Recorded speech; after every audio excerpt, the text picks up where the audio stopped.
Hi అండి, అందరికీ నమస్కారం. ఈరోజు ఎంతో ఆరోగ్యకరమైన ఏబీసీ జ్యూస్ చేసుకుంటున్నాము. ఏబీసీ అంటే యాపిల్, బీట్రూట్, క్యారెట్.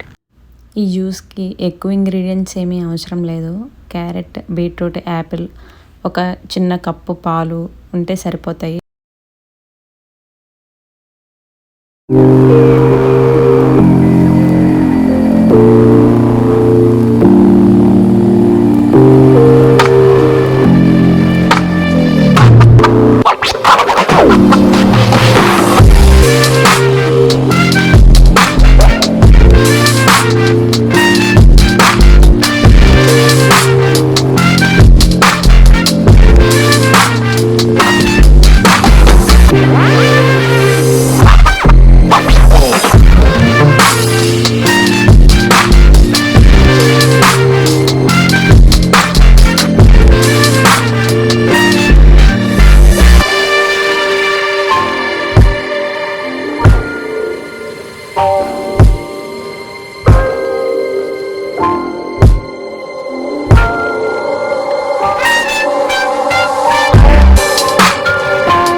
ఈ వీడియో మీకు నచ్చినట్లయితే లైక్ చేసి, షేర్ చేసి, సబ్స్క్రైబ్ చేయండి.